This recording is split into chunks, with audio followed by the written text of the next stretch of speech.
शांति 20 सितंबर 2023 की साकार मुरली है। बाबा बोले, मीठे बच्चे, तुम्हें पुरुषार्थ कर एयर कंडीशन की टिकट खरीद करनी है। एयर कंडीशन टिकट लेना माया की गर्म हवा अथवा वार से सेफ रहना। प्रश्न है, तुम बच्चों को महाविनाश का दुख होगा या नहीं? इसका पाप किस पर चढ़ता है? उत्तर है, तुम्हें इस महाविनाश का दुख हो नहीं सकता, क्योंकि तुम तो फरिश्ता बनते हो। तुमको नॉलेज है कि अब सभी आत्माओं को मच्छरों सदृश वापस घर जाना है। तुम्हें किसी की मौत पर दुख नहीं होता, क्योंकि तुम साक्षी हो, देखते हो। तुम जानते हो आत्मा तो सदा अमर है। इस विनाश का पाप किसी पर भी नहीं लगता। यह तो जैसे लड़ाई का यज्ञ रचा हुआ है। सभी लड़ मरकर घर वापस जाएंगे। यह भी ड्रामा की भावी है। गीत बजा है, महफिल में जल उठी क्षमा। ओम शांति। बच्चों ने एक लाइन गीत की सुनी। यह महफिल है किसकी? ज्ञान सागर की, जिसको फिर मनुष्य इंद्र की महफिल कहते हैं। इंद्र सभा बहुत मनुष्य समझते हैं इंद्र पानी की वर्षा बरसाते हैं।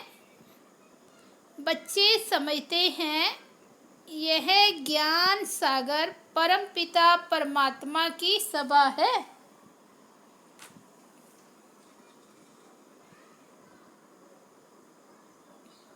इसमें परवाने बैठे हैं, जीते जी इनके बन जाने, अर्थात इस दुनिया से मर जाने के लिए। क्योंकि जीव आत्माओं को यह पुरानी दुनिया पसंद नहीं है। इसमें सब एक दो से लड़ते रहते हैं। बाप कहते हैं, मैं स्वर्ग स्थापन करता हूँ। तो बच्चों में भी नंबरवार हैं। कोई पुखराज परी, कोई नीलम परी है। नाम तो बहुत हैं। यह भेंट की हुई है। कोई बच्चे अच्छे सेंसिबल बन औरों की सर्विस में लग जाते हैं। सर्विस पर भी तत्पर कौन होंगे? जो क्षमा पर पूरा फिदा हुए होंगे। यह बहुत बड़ी महफिल है। तुम जानते हो बाबा आत्माओं की महफिल में आया हुआ है, परंतु इनको जो अच्छी रीति जानते हैं वे इनके सन्मुख प्रैक्टिकल में हैं। इस समय कोटों में कोई ही जानते हैं। जो परवाने हैं वही जानेंगे। जो फिदा हो जाते हैं बाबा के बन जाते हैं। यह तो समझाया गया है। यह है जीते जी मरना। बाबा, मैं आपका हूँ। पहले हम आपके पास अशरीरी रहते हैं, फिर यहाँ आकर शरीर लेते हैं। बच्चों को जो भी ज्ञान मिलता है यह और कोई दे नहीं सकता, क्योंकि बाप को नहीं जानते। तुम बच्चों को परम पिता परमात्मा आकर पढ़ाते हैं। गाया हुआ है, सभी वेद शास्त्र आदि गीता के सभी वेद शास्त्र आदि गीता के पत्ते हैं। सब मनुष्य मात्र इस मांडवे में किसके पत्ते हैं? इस देवी देवता धर्म से ही सब निकले हैं। इसलिए तुम झाड़ के चित्र में देखेंगे पत्ते नहीं हैं। पत्ते बाद में ही पैदा होते हैं, तो उन्हों को ऊपर दिखाया हुआ है। फाउंडेशन देवी देवता धर्म का है। पहले थुर एक होता है, फिर उनसे टाल टालियाँ निकलती हैं, फिर पत्ते। बच्चों की बुद्धि में है कि यह विराट मनुष्य सृष्टि के धर्मों का झाड़ है। आजकल की गवर्नमेंट धर्म को नहीं मानती। कहते हैं हम सब आपस में रह सकते हैं, परंतु आपस में ठक ठक कितनी है। लड़ाई आपस में चलती ही रहती है, जैसे कि लड़ाई का यज्ञ रचा हुआ है। कहाँ न कहाँ लड़ते झगड़ते रहते हैं। यह भी ड्रामा में नूद है। युक्ति ऐसी करते हैं कि आपस में लड़ मरे। आगे हिंदुस्तान पाकिस्तान अलग अलग थोड़े ही था, सब इकट्ठे थे। गवर्नमेंट भी मजबूत थी, आपस में कोई लड़ नहीं सकते थे, क्योंकि ऊपर में बड़े बड़े नवाब होते थे। जैसे अब सारी दुनिया के लिए यूएनए आदि बड़ी बड़ी कमेटी है, परंतु इन सब के लिए धनी धोरी तो कोई है नहीं। दो टुकड़े हो गए हैं। दुख वृद्धि को पाता ही रहता है, एक दो को मारते ही रहते हैं। ड्रामा में देखो कैसा राज है। एक दो से लड़ेंगे तो बाप पर थोड़े ही पाप लगेगा। हम साक्षी हो देखते हैं। तुम जानते हो सब लड़कर ख़त्म ही हो जाने वाले हैं। कोई बड़ा आदमी मर जाता है तो 8-10 रोज उसके लिए थोड़ा बहुत कार्यक्रम चलता है, हॉलीडे आदि करते हैं। तुम्हारे लिए तो कुछ नहीं है, तुम तो फरिश्ते बन रहे हो। तुमको विनाश का भी दुख नहीं होता है। अब तो मच्छरों सदृश मरेंगे, फिर कौन किसको देखेंगे। यह राज तुम बच्चे ही जानते हो। नई दुनिया में रहने वाले तो बहुत फर्स्ट क्लास चाहिए। यहाँ कोई मरे तो तुमको थोड़े ही दुख होगा। तुम तो साक्षी हो देखते हो। इसने जाकर दूसरा शरीर लिया अपना पार्ट बजाने के लिए। तुम्हारे में भी सब निश्चय बुद्धि नहीं है। ग्रस्त व्यवहार में रहते पाँव से चोटी तक अब खुशी का पारा चढ़ रहा है। फिर कोई का कम कोई का जास्ती, कोई को फिर पाई का भी नहीं चढ़ता। जैसे आटे में नमक, उनको फीका ही कहेंगे। मालूम पड़ता है कि किन्हों को नारायणी नशा चढ़ता है। माता पिता की सर्विस करते हैं, ऐसे नहीं गृहस्थवार में रह सर्विस नहीं कर सकते। वे तो और ही जास्ती सर्विस करेंगे, और ही जास्ती माँ बाप का नाम भी बाला करते हैं। गृहस्थवार में रहकर कमल फूल समान अचल अडोल बनकर फिर औरों को भी बनाते हैं, तो उन्हों की महिमा जास्ती है। तुम तो शुरुआत में निकल पड़े। वह भी ड्रामा भट्ठी बननी थी, उसमें से भी कोई कच्ची ईंट निकली, कोई पक्की भी निकली। आईसीएस के इम्तिहान में सब थोड़े ही पास होते हैं, क्योंकि गवर्नमेंट को बहुत पगार देना पड़ता है। यहाँ भी ऐसे है, बड़ी जायदाद देनी पड़ती है। मुख्य 8 पास होते हैं, फिर 108 की माला बनती है। पुरुषार्थ कर ऊंच पद पाना है, रिजर्व कराया जाता है ना। First class air condition. Air condition में कभी गर्म हवा नहीं लगेगी। तुमको कोई भी इस दुनिया की गर्म हवा अर्थात माया का वार ना लगे, इतना मजबूत होना चाहिए। 8 तो बिल्कुल फर्स्ट क्लास है, फिर 108 है। नाम भी है महारथी, घोड़ेसवार, प्यादे। हर एक समझ सकते हैं कि हम कौन सी टिकट खरीद कर रहे हैं। हर एक को टिकट लेनी है। पुरुष को अपनी, स्त्री को अपनी टिकट लेनी है। स्त्री को चांस जास्ती है, क्योंकि पुरुष जो करते हैं तो उनका आधा हिस्सा स्त्री को मिल जाता है। स्त्री जो सौदा करती है वह कुछ भी देती है तो उसका हिस्सा पति को नहीं मिलता है, क्योंकि पुरुष तो रचयिता है, पैसे उनके हाथ में रहते हैं।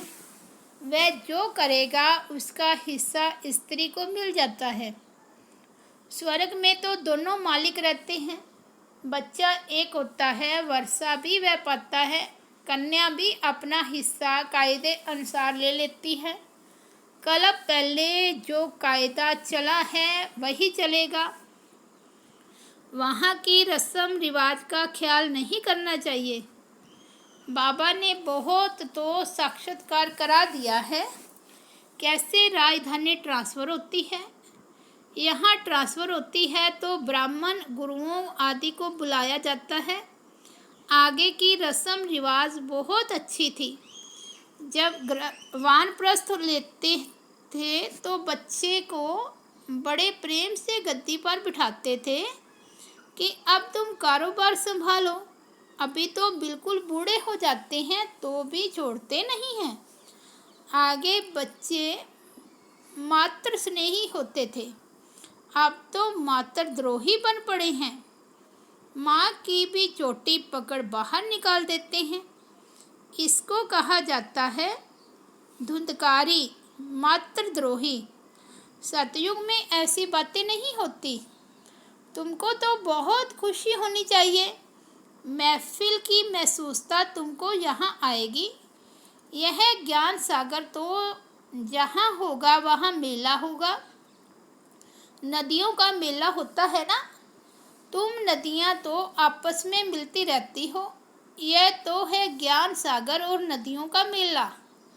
यह है जगदम्बा सरस्वती, उनका भी नाम बाला है। माँ के पास भी कितने मिलने आते हैं, क्योंकि उनकी मुरली बहुत अच्छी थी। बच्चियाँ भी महसूस करती है कि मम्मा की मुरली अच्छी खींचती थी। यह है सागर और नदियों की महफिल। बहुत बच्चे आ जाते हैं, पहले सागर फिर नदियाँ। छोटी नदियाँ या बड़े कैनाल आदि आदि होते हैं ना। तुम हर एक समझ सकते हो कि हम छोटी नदी हैं या बड़ी नदी। बड़ी बड़ी नदियों को बुलाते हैं कि आकर भाषण करो, तो ज़रूर वह तीखे हैं। मम्मा को कितना बुलाते थे, शिव बाबा का मिला हुआ खजाना आकर दो। तुम बच्चियाँ जाकर ज्ञान रत्नों का दान करती हो। ज्ञान का एक एक वर्षंस लाखों रुपयों का है। शास्त्रों में कोई ज्ञान के वर्षंस नहीं हैं। अगर होते तो भारत बहुत साहूकार होता। तुमको तो रत्न मिलते हैं जिससे तुम 21 जन्म के लिए साहूकार बनते हो। अभी संगम युग पर तुम सबसे ऊंचे हो, फिर सतयुग त्रेता में तुम्हारी डिग्री कम हो जाती है। अब तुम ईश्वरीय दरबार में बैठे हो। तुम जानते हो बाबा 21 जन्मों का वर्षा देने वाला है। उनको ही सब याद करते हैं, दूसरे सब दुख देने वाले हैं। दुख देने वाली चीज़ को हमेशा भूला जाता है। हे बाबा, हमारे तो आप हो, दूसरा ने कोई। परंतु श्री कृष्ण का नाम सुना है तो उनको ही याद करते हैं। तुम श्री कृष्ण की राजधानी में थे। बाप इस कंसपुरी को श्री कृष्णपुरी बना देते हैं। आसुरीपुरी से फिर दैवीपुरी बन जाएगी। फिर दिखाया है कि असुरों और देवताओं की लड़ाई लगी, देवताओं की जीत हुई। देवताएं रहते हैं स्वर्ग में। वास्तव में तुम्हारी लड़ाई है 5 विकारों से। अभी रामायण की बड़ी धुनी लगेगी, क्योंकि दशहरा आता है। गवर्नमेंट भी मनाती है, राम लीला करते हैं, परंतु यह जानते नहीं हैं कि रावण क्या चीज़ है। कई बच्चे कहते हैं नेष्टा में बिठाओ। वास्तव में याद तो चलते फिरते करना है, परंतु जो सारे दिन में याद नहीं करते उनको बिठाया जाता है कि यहाँ बैठने से कुछ ना कुछ याद करें। बहुत हैं जो सेंटर्स में जब आते हैं तो याद में रहते हैं, घर गए तो खलास। याद करने की प्रैक्टिस नहीं है, बुद्धि और तरफ भटकती रहती है। बच्चों को समझाया गया है कि आत्मा स्टार है, जिसको बिंदी भी कहते हैं। स्टार में तो ऐसे कोने होते हैं, बिंदी में नहीं होते। स्टार्स इसलिए कहते हैं क्योंकि भेंट की जाती है। लक्की सितारे कहा जाता है। बिंदी रूप आत्मा में ज्ञान की चमक है। आत्मा बिंदी में सारा पार्ट है। बाप कहते हैं मुझ बिंदी में यह पार्ट है जो मैं भक्ति में बजाता आया हूँ। तुम बच्चों का सबसे जास्ती पार्ट है क्योंकि तुम ऑल राउंड चक्कर लगाते हो। जो चक्रवर्ती राजा भी तुम बनेंगे, दुख हो चाहे सुख हो, तुम ही पाते हो।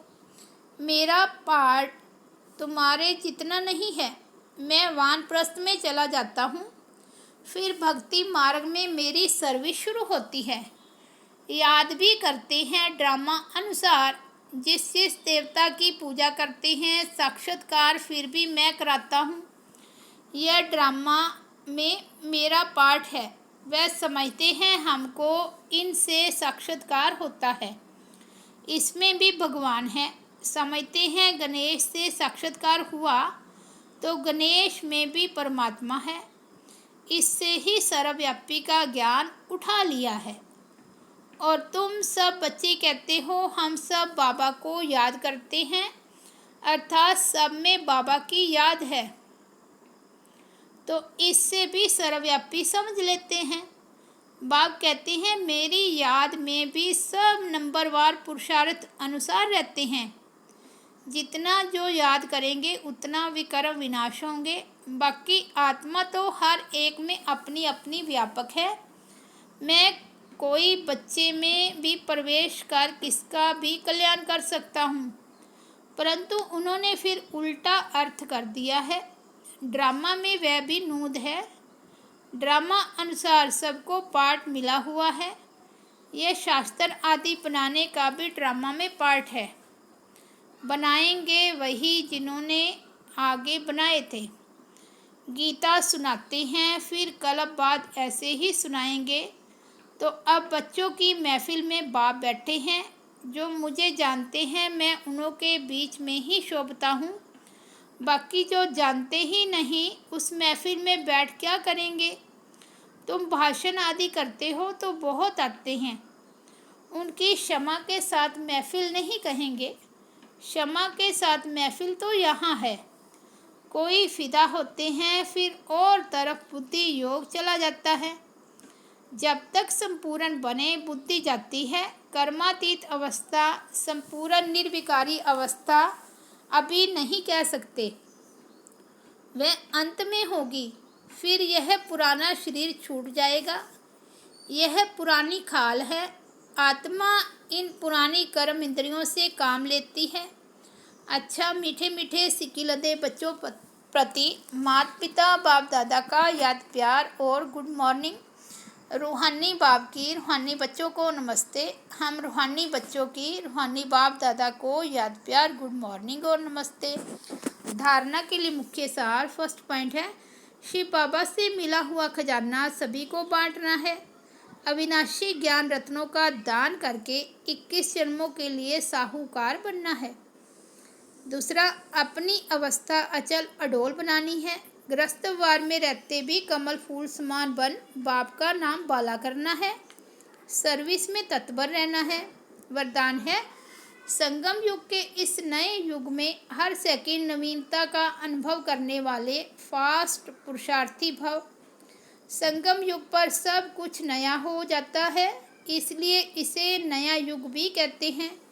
यहाँ उठना भी नया, बोलना भी नया, चलना भी नया, अर्थात अलौकिक। स्मृति में भी नवीनता आ गई। बातें भी नई, मिलन भी नया, देखना भी नया। देखेंगे तो आत्मा को देखेंगे, शरीर को नहीं।